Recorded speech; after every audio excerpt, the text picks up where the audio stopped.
Extrusion molding process: continuous pressureless hot air vulcanization. We conduct extrusion molding using continuous extrusion. There are several types of extrusion molding. Kiln vulcanization, where the extruded products are cut, corrected using fixtures, then placed in a kiln for vulcanization. Continuous extrusion vulcanization, where the products are directly introduced into a vulcanization tank for continuous vulcanization. Okayasu rubber utilizes a method of continuous extrusion vulcanization using hot air. Allow us to introduce Okayasu rubber's extrusion molding process. First, let's introduce the key features of Okayasu rubber's extrusion process. Continuous production with pressureless vulcanization. We specialize in continuous extrusion vulcanization, enabling us to produce long-length items ranging from 10 meters to 800 meters. This capability allows us to meet the automation requirements for long-length production within our customized processes. EPDM, NBR, CR, C-solid, foam, and colored compounds. We accommodate materials such as EPDM, NBR, CR, and C. For EPDM, NBR, and CR, we produce both solid and sponge rubber as well as colored compounds. Currently, we produce solid silicon products in translucent or black colors. Our solid products range from 40 to 90 durometer hardness, and our sponge products range from 0.1 to 0.8 gram per cc density. We can provide various colors such as black, gray, blue, red, orange, brown, beige, and green, tailored to your color requirements. Flexible production from small to large batches. By configuring our vulcanization tanks appropriately, we can flexibly produce batches ranging from 300 meters to 100,000 meters, accommodating both small and large-scale production needs. Various shapes supported. We manufacture products in various shapes, including pipes, rounds, angles, hollow shapes, and even complex profiles like door seals. Inline additional processing. We've streamlined additional processing steps such as primer application, tape adhesion, slitting, automatic winding, length cutting, and printing marking. Furthermore, we've integrated post-curing processes inline, boosting our supply capacity, ensuring consistent quality, and reducing costs. Our range of processing capabilities includes primer application, tape adhesion, slitting for pipe splitting, automatic winding for long products, and precise length cutting based on formulation and cross-sectional shrinkage data. We also accommodate marking and printing for identification purposes. Now, let's take a closer look at the actual process. First, we start with the extruder. Materials are continuously supplied in ribbon form, and the extruder shapes them continuously through a die. The extruded products are still in an unvulcanized state at this point.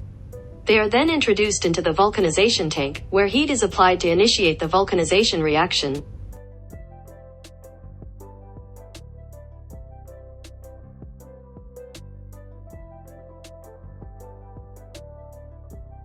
For sponge products, heat is applied to facilitate foaming.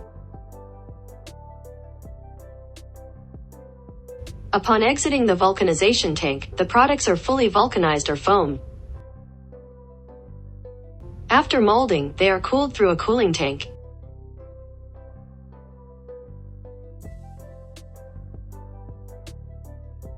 For products requiring primer application, it is done after vulcanization. Tape application is done after cooling using automatic machines. Slitting is performed for products requiring it, such as pipe products. Marking or printing is also done continuously after vulcanization. After cooling and processing, length cutting and quantity counting are performed based on shrinkage data.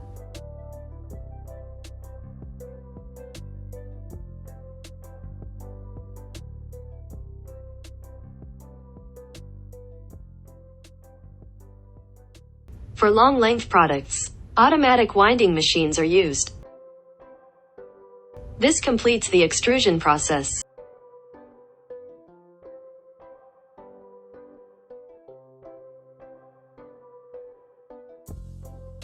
We look forward to your inquiries and requests.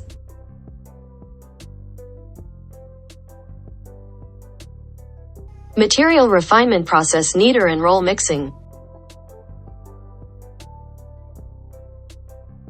We formulate our compounds in-house.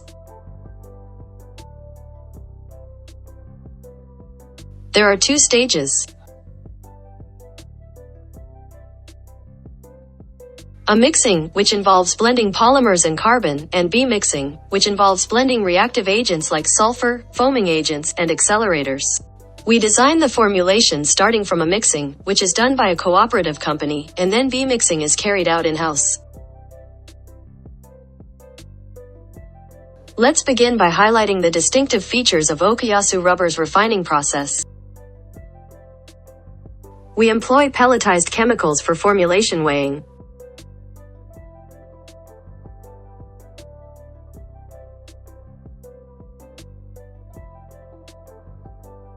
Using powders can deteriorate the work environment and may lead to errors during mixing due to airborne particles or poor dispersion.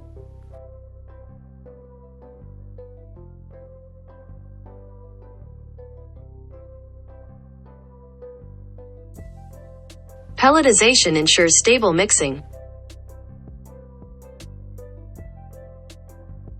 Batch compatibility with a mixing standardization. Okayasu rubber designs rubber formulations from scratch, starting with the selection of polymers.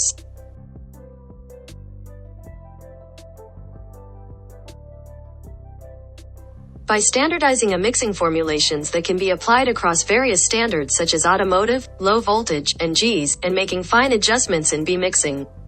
We can handle color variations in materials for small to medium batches, starting from as small as 60 kilograms.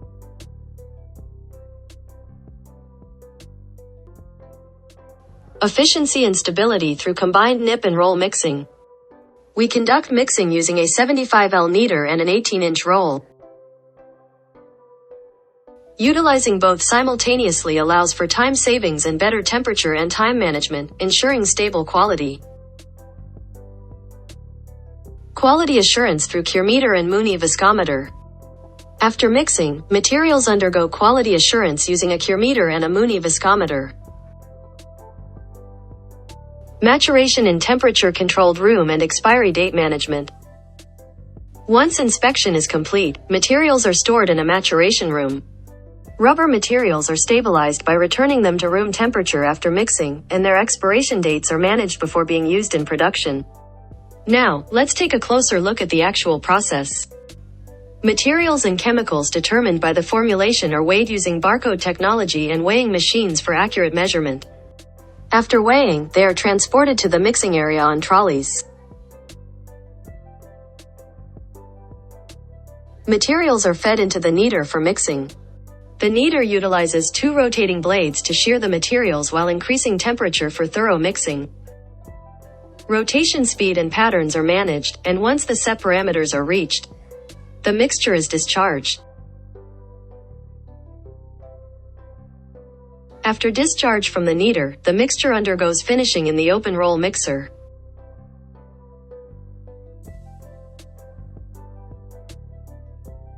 Once the set parameters are reached, it is cooled and dried in ribbon form.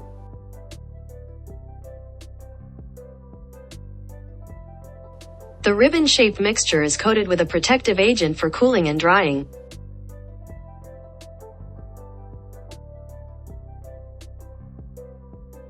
After completion of cooling and drying, the materials are stacked on pallets. Materials are cut from the completed mixture for inspection.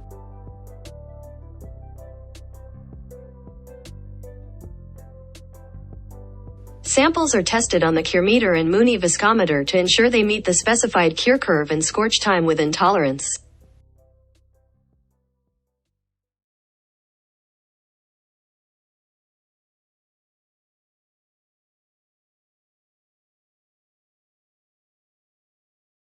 After inspection, the materials are stored in a temperature-controlled maturation room. They undergo a predetermined maturation period of at least 12 hours to stabilize before being used in the manufacturing process.